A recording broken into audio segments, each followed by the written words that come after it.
నెలకి 50,000 నుండి 60,000 ఆదాయం రన్ టైలర్ యాప్లో ఆర్డర్ కంప్లీట్ చేసి పేమెంట్ పొందండి.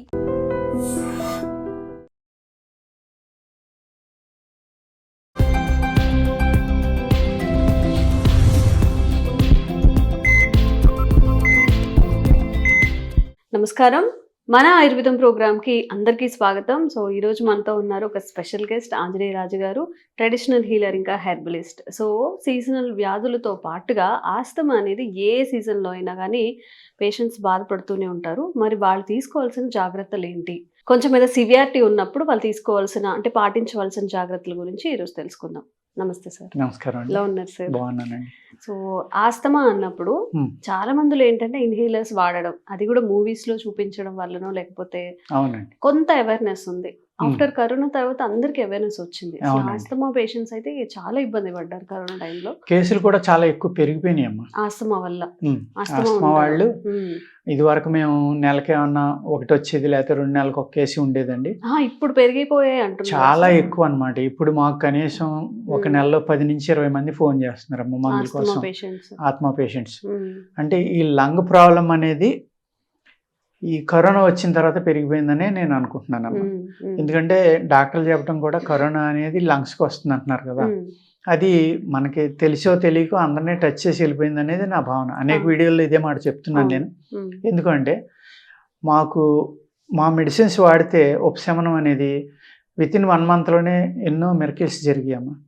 ఇప్పుడు అదే రిజల్ట్ రావాలంటే 3-4 నెలలు పడుతుంది.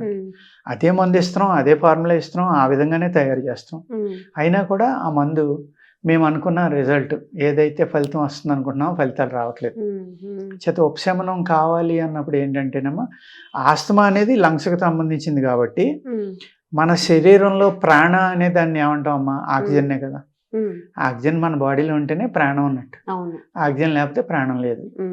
మన శరీరానికి ఆక్సిజన్ ఎంత ఇంపార్టెంటో ఆ శరీరంలో ఉన్న అణువులు, సెల్స్ ఏవైతే ఉన్నాయో ప్రతి సెల్కి ఆక్సిజన్ కావాలి. ప్రతి సెల్కి ఆక్సిజన్ అందినప్పుడు ఆ మనిషికి జబ్బు అనేది రాదు. ఇలా ఆక్సిజన్ అందకపోవడం వల్లనే ఆయా రిలేటెడ్ అంటే బాడీకి సంబంధించిన ఏవైతే బాడీ పార్ట్స్ ఉంటాయో ఆ డిసీజెస్. ఇప్పుడు మీకు ఒక ఆర్గన్లో ప్రాబ్లం వచ్చిందండి, సపోజ్ ఒక మోకాలు నొప్పి వచ్చింది మీకు. మోకాలు నొప్పి ఎందుకు వస్తుంది? ఈ మోకాలు చెయ్యి దగ్గర ఉన్న నరాల సిస్టానికి బ్లడ్ ఫ్లో సరిగ్గా లేదమ్మా. బ్లడ్ ఫ్లో ఉన్నప్పుడు బ్లడ్ తోటి పాటు ఆక్సిజన్ అనేది అక్కడికి సప్లై అయినప్పుడు ఇక్కడ ఉన్న సెల్స్ చాలా హ్యాపీగా ఉంటాయి, మీకు శక్తి కూడా తగ్గదు. ఎప్పుడైతే ఆ నరాలు జామ్ అవటమో, బ్లాక్ అవటమో, బాల్స్ పనిచేయకపోవటమో, దానివల్ల అక్కడికి బ్లడ్ ఫ్లో వెళ్ళలేదు అనుకోండి, అప్పుడు ఆటోమేటిక్గా ఏమవుతుంది, మనకి ఆక్సిజన్ మనమేంటే ఆ సెల్ కూడా మన భాగంలో, మన శరీరంలో భాగం అనుకోండి. ఎప్పుడైతే దానికి ఆక్సిజన్ అందలేదో అవి చనిపోతాయి. చనిపోయినప్పుడు ఏమైంది, అక్కడ బ్లాక్ ఉంది. అవి బయటకు రావడానికి బాడీ బయటికి తీసుకొచ్చేసి కొత్త ఫ్లో పంపడానికి లేదు. కొత్త ఫ్లో వెళ్ళకపోవడం వల్లే ప్రాబ్లం స్టార్ట్ అయింది. అది పెయిన్ ద్వారా మనకు తెలియజేస్తుంది, ఇక్కడ నాకు ఇబ్బంది ఉంది మీరు చూసుకోండి అని. మనం దాన్ని పట్టించుకోం. ఒక పెయిన్ కిల్లర్ వేస్తాం, లేకపోతే ఒక ఆయింట్మెంట్ రాస్తాం, టెంపరీగా తగ్గిందని వదిలేస్తాం. కానీ అసలు మెయిన్ ప్రాబ్లం ఎక్కడుంది? లంగ్స్ ఏ ఆక్సిజన్ అయితే బ్లడ్లో మిక్స్ చేసినాయో ఆ బ్లడ్ ద్వారా ఆ ఆక్సిజన్ అక్కడికి వెళ్ళకపోవడం వల్ల ప్రాబ్లం. అంటే లంగ్స్ అనేది ఎంత ఇంపార్టెంట్, ప్రతి అవయవం ఇంపార్టెంటే కాదంటలా, దేని పని దానికి ఉంది. కానీ ఈ అవయవాలన్నీ బతికుండాలి, మనిషి బతికుండాలంటే ప్రాణ అంటే ఓన్లీ లంగ్స్. ఆక్సిజన్ అంటే ఏంటమ్మా? ప్రాణ. ప్రాణ అంటే ఏంటి? ఆక్సిజన్. అలాగే పూర్వం చూడండి, ఎవరైనా పోతే చిలక ఎగిరిపోయింది, లేకపోతే హంస ఎగిరిపోయింది, పోయాడు రా అంటారు. హంస అని దేన్ని అంటారంటే యోగశాస్త్రంలో శ్వాసని హంస అంటారు. ఎగిరిపోయింది హంస అంటారు కదా, నవ్వుతాను. పల్లెటూరులో ఈ బాగా ఎక్కువ మాట్లాడతారమ్మా ఈ వర్డ్. హంస అంటే శ్వాస. శ్వాస ఎగిరిపోయింది అంటే శ్వాస ఆగిపోయింది. దాని వెనకాల ఇంత అర్థం ఉందన్నమాట. మన హంస ఎగిరిపోయిందంటే ఇటు జోక్ చేస్తున్నాడు అనుకుంటాం తప్ప దాని వెనకాల ఏమున్నది మనం ఆలోచించాం. ఈ హంసక్రియ అని కూడా అంటారు శ్వాసక్రియని కొంతమంది. ఈ శ్వాస ఆడినంతసేపే మీలో ప్రాణం ఉంది, మీలో ఆత్మ ఉంది. ఎప్పుడైతే మీరు చనిపోయారో అది బయటకు వెళ్ళిపోతుంది. అందుకు మీ శరీరం ఆరోగ్యంగా ఉండాలి, మనం బ్రతికి ఉండాలి అంటే శ్వాస, ఊపిరితిత్తులు, ఆక్సిజన్ అనేది మోస్ట్ ఇంపార్టెంట్. 72,72,20,220 నరాలు ఉంటాయమ్మా మీ బాడీలో. అమ్మో, పొల్లు పోకుండా చెప్తున్నారు సార్. అన్ని వాటికి కూడా ఈ ఆక్సిజన్ అనేది త్రూ బ్లడ్ అందాలండి. అందినప్పుడే మీరు ఆరోగ్యంగా ఉంటారు. యోగులు ఏం చేస్తారు, ఆ శ్వాసని ఇక్కడ ఊపిరితిత్తులతోటి పాటు శ్వాస గురించి కూడా ఒక రహస్యం చెప్తానమ్మా. మీరు పుట్టగానే ఇన్ని శ్వాసలు అని లెక్క మీకు. అన్ని శ్వాసలు అయిపోయాక మీరు చనిపోతారు. మనం ఇన్ని యావరేజ్ అందరూ కూడా 21,600 సార్లు శ్వాస తీసుకుని వదులుతాం మనం. 4 సెకండ్స్ కోటి, నిమిషానికి 15, గంటకి 900, 24 గంటలకి 21,600. యోగులు ఋషులు ఏం చేస్తారంటే ఈ శ్వాసను పొడుగు చేసేస్తారు. 4 సెకండ్లు చేసి శ్వాసని 44 సెకండ్లు, 400 సెకండ్లు, 4,000 సెకండ్లకు కూడా తీసుకుపోయే యోగులు ఉంటారు. ఎప్పుడైతే ఈ శ్వాసను దాహేసుకున్నారో వాళ్ళ జీవితం పెరిగిపోతున్నాము లెంగ్త్. మనం 100 ఏళ్ళు బతికితే 4,000 సంవత్సరాలు బతకొచ్చు, 400 కావాలంటే బతకొచ్చు, 2,000 కావాలంటే బతకొచ్చు. మనం ఏమంటామంటే ఆయన ఎవరో ఉన్నారంట, ఋషి యోగి త్రైలింగ స్వామి, బాగా అందరికీ తెలుసు. లేకపోతే మన ఇందిరాగాంధీ, ఆ తర్వాత టైంలో అయితే దేవరహ బాబా అని, మొన్న అలహాబాద్లో ఎక్కడైతే కుంభమేళా జరిగిందో అక్కడ ఒక తాటాకు పాక బాగా ఒక 9 అడుగులు 10 అడుగులు కర్రల మీద ఒక పాక ఉంటే ఆ పాక మీద కూర్చునేవారు అనమాట. 7 అడుగులు అంట ఆయన హైట్. ఇందిరాగాంధీ వెళ్ళినా కూడా దీవించమంటే కాలు ఆ అరప నుంచి తీసి నెత్తిమే పెడతారు ఆయన. అదే దీవెన అనమాట. ఆయన వయసు 350 సంవత్సరాలు అని చెప్పేవారు. అలాగే త్రైలింగ స్వామి అని కలకత్తాలో కాశీలో ఉండేవారు. ఆయన కూడా 300 పైనే అని చెప్పేవారు అనమాట. అంచేత ఏంటంటే ఇలాగా వాళ్ళు ఆ శ్వాస అనేది దాచేసుకోవడం వల్ల వాళ్ళ లైఫ్ స్పాన్ పెరిగిపోతున్నాం. ఇప్పుడు మనం ఏం చేస్తున్నాం, పొల్యూషన్ పెరిగిపోయింది, ఆహారంలో పొల్యూషన్, క్లైమేట్లో పొల్యూషన్ వల్ల.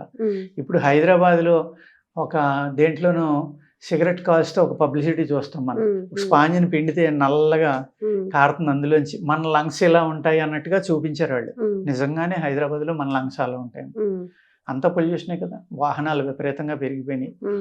అందుచేత ఈ ఊపిరితిత్తుల్ని జాగ్రత్తగా ఉంచుకోవడం అనేది చాలా అంటే చాలా ఇంపార్టెంట్. యోగులు కూడా ఇప్పుడు పత్రిజీ చెప్పారు శ్వాస మీద ధ్యాస ఉంచని. యోగులు ఋషులు యోగా చెప్పేవాళ్ళు ఎవరైనా ప్రాణాయామం ప్రాణాయామం ప్రాణాయామం. ఎందుకు ఇంత గొప్పగా ప్రాణాయామం గురించి చెప్తారు అంటే కారణం అది. మన శరీరంలో ఉన్న సెల్స్ అన్నీ బతికుండాలి, మన శరీరంలో ఉన్న అవయవాలన్నీ ఆరోగ్యంగా ఉండాలి అంటే ఈ శ్వాస అనేది పెర్ఫెక్ట్గా ఉండాలి. ఆ శ్వాస అనేది మనం మంచి ఆరోగ్యమైన వాతావరణంలో, ఆక్సిజన్ ఎక్కువ దొరికి వాతావరణంలో ఉండి ఈ ప్రాణాయామం చేస్తే అద్భుతమైన ఫలితాలు వస్తాయి. అందుకోసమే హిమాలయాలకు వెళ్ళిపోవటం యోగులు ఋషులు సాధకులు అందరూ ఒంటరిగా ఉన్న ప్రదేశం అడవుల్లోకి వెళ్ళిపోవడానికి కారణం ఏంటంటే అడవిలో పెద్ద పెద్ద మహావృక్షాలు ఉంటాయి, పొదలు ఉంటాయి, మొక్కలు ఉంటాయి, చెట్లు ఉంటాయి, అన్నీ ఉంటాయి, గడ్డి ఉంది. అక్కడ మోర్ దెన్ 90% మనకి ఆక్సిజన్ దొరుకుతుంది. పూర్వకాలం అయితే 100కి 100 దొరికిదేమో, ఇప్పుడు అక్కడ కూడా దొరకదేమో, ఒక 90 దొరుకుతుందేమో నేను అనుకోవడం. అక్కడ కూడా 10% పొల్యూషన్ ఉండొచ్చు, ఈ భూమి మొత్తం చుట్టేసింది కాబట్టి. ఆస్తమా తగ్గడానికి వాళ్ళు ఎలాంటి జాగ్రత్తలు తీసుకోవాలి? ఎప్పుడైతే ఈ లంగ్స్ ప్రాబ్లం వచ్చిందో అది అలా ముదిరిపోయి కాఫ్ కోల్డ్ తగ్గకుండా కొన్నాళ్ళు వచ్చి ఆ తర్వాత ఆయాసం రావడం, ఈ శ్వాసనాళాలు ఏ అయితే ఊపిరితిత్తులకి వెళ్తున్నాయో అవి సన్నగించిపోతాయి. ఆ సన్నగించడం వల్ల ఏమవుతుందంటే అక్కడ కఫం చేరిపోవటం, ఫ్లమ్ చేరిపోయి జామ్ అవటం వల్ల చాలా ఇబ్బంది పడుతూ ఉంటారు వాళ్ళు. ఎంత భయపడతారంటే ఇప్పుడు మోడర్న్ దాంట్లో పఫ్ అని వచ్చింది, అది కొట్టుకుంటే వెంటనే క్లియర్ అవుతుందమ్మా. కానీ మన ఆయుర్వేదంలో ఏంటంటే హారతికర్పూరం ఉంది కదా, హారతికర్పూరం తీసుకుని బియ్యంలో కలిపి బాగా నలిపి, ఎందుకంటే బియ్యంలో నలపడం ఎందుకంటే ఆ బియ్యం ఆ స్మెల్ని తీసుకుని ఎక్కువసేపు వస్తుంది. లేకపోతే హారతికర్పూరం ఏమవుతుందంటే డైరెక్ట్గా పీల్చడం వల్ల ఆ స్ట్రాంగ్ స్మెల్కి కొంతమందికి ముక్కులో పుండు కింద అయ్యి బ్లడ్ కారటానికి అవకాశం ఉందన్నమాట. ఎప్పుడైతే మనం బియ్యంలో కానీ ఎవల్లో కానీ గోధుమల్లో కానీ కలిపి బాగా నలిపి దాన్ని ఒక పొట్లం కింద కట్టుకుని దాన్ని వాసన చూశారనుకోండి, ఆటోమేటిక్గా మీ శ్వాసనాళాల్లో ఉన్న క్రిములన్నీ తగ్గి చనిపోయి అవి మీకు ఊపిరి ఆడడానికి అవకాశం ఉందన్నమాట. పూర్వం ఏం చేసేవారండి, ఇంగువ ఇది కలిపి ఒక మాత్ర కింద చేసి ఇచ్చేసి, ఇంకా క్యాంఫర్ అమ్మ, కర్పూరం అంటే కర్పూరం అంటే భీమసేన కర్పూరం అని ఉంది, అది తినొచ్చు. పచ్చ కర్పూరం అంటాం కదా, స్వెట్లు వేస్తారు, ఆ కర్పూరం అండి, ఈ కర్పూరం కాదు. మనం ధూపం ఇచ్చే కర్పూరం కాదు, ఇది కెమికల్ ఉంటుంది ఇందులో. అది శుద్ధి చేస్తారు. వంట చేసి ఇదే కర్పూరాన్ని అనేక చక్కని కుంకుమ పువ్వు లాంటివి ఇలాంటి అనేక ఔషధాలను వేసి దాన్ని వంట చేసి చేస్తారమ్మా. అది 2 వంటలు చేసిన కర్పూరం దొరికితే చాలా మంచిదని ఆయుర్వేద శాస్త్రంలో చెప్తారు. అది కొంచెం ఎల్లోయిష్ రెడ్ అవుతుంది అనమాట, అంటే పచ్చ కర్పూరం చేసి వండింది, చక్కని సువాసన వస్తుంది. అటువంటి కర్పూరాన్ని కనుక మనం కలుపుకుని ఇందులో వాసన చూడడం లేదు. ఆ కర్పూరం శుద్ధి చేసిన ఇంగువను ఏం చేయాలంటే నేతిలో వేపిస్తే పేలాల్లాగా పొంగుతుందమ్మా ఇంగువ.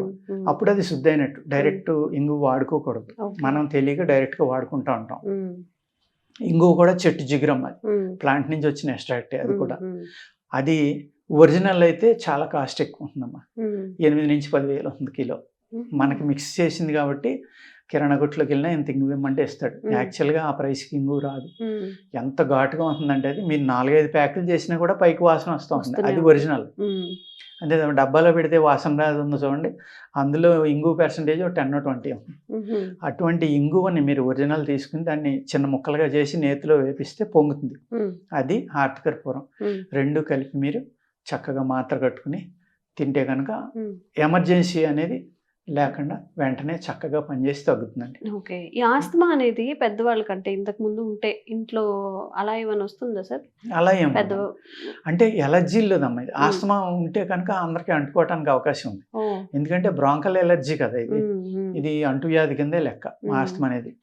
టీబీ అనేది ఇంకా ప్రమాదం కాబట్టి టీబీ శానిటోరియంలు అనేది సిటీకి ఎక్కడో దూరంగానే, ఊరికి దూరంగానే, ఒంటరి ప్రదేశంలో, కొట్ట మీద, కొండ మీద, అడవి మధ్యన పెట్టివారు. ఎందుకంటే మంచి ఆక్సిజన్ కూడా దొరుకుతుంది వాళ్ళకి అక్కడ. Plus at the same time అంటువ్యాధి బయట వాళ్ళకి రాకుండా ఉంటుందని దూరంగా పెట్టివారు. ఇప్పుడు అది చాలా వరకు తగ్గింది, ఇబ్బంది లేదు. కానీ ఇప్పుడు వస్తుంది మళ్ళీ. కానీ టీబీ వచ్చితే మట్టి కంపల్సరీగా జాగ్రత్త తీసుకోవాలమ్మా, లేకపోతే ఇంట్లో అందరికీ వస్తుంది. వాళ్ళు తిన్న ప్లేట్ తిన్నా, వాళ్ళు వేసుకున్న బట్టలు వేసుకున్నా, వాళ్ళ దువ్వెన వాడినా, వాళ్ళ చెమట ద్వారా కానీ ఇంకోటి కానీ రావడానికి అవకాశం ఉంది. 100% వచ్చేస్తుంది, కానీ అవకాశం ఉంది. మనలో ఇమ్యూనిటీ బాగున్నప్పుడు అంత తొందరగా రాదు. కానీ చాలా ప్రమాదకరమైన బ్యాక్టీరియా వైరస్ టీబీ వైరస్. అలాగే ఆస్తమా కూడా కొన్ని రకాలు అంటుకుంటాయి. దానివల్ల కూడా ఇంట్లో వాళ్ళకి ఎలర్జీలు రావడానికి కూడా అవకాశం ఉందండి. అందుకే ఇది వాడుకోవచ్చు. లేదు వచ్చిన కొత్తలో మీకు కాఫ్ కోల్డ్ ఉంది తగ్గట్లా, ఒక నీరుల్లిపాయ తీసుకోండి అమ్మా, దాన్ని సన్నటి ముక్కల కింద కట్ చేయండి, దాన్ని కచ్చిఫ్లో పెట్టండి, బాగా నలిపి వాసన చూడండి. ఫస్ట్ 2 సార్లు బాగా ఘాటుగా అనిపిస్తుంది, ముక్కులు అన్ని మండిపోతాయి. ఆ మండినప్పుడే మీ గొంతు దాకా ఉన్న బ్యాక్టీరియా టక్మని చనిపోతుంది. చచ్చిపోయి ముక్క ఉంటే నీళ్లు కారటం, కాఫ్ వచ్చిన కొత్తలో అయితే మీకు ఈ ఉల్లిపాయ అనేది చాలా అద్భుతంగా పనిచేస్తుంది.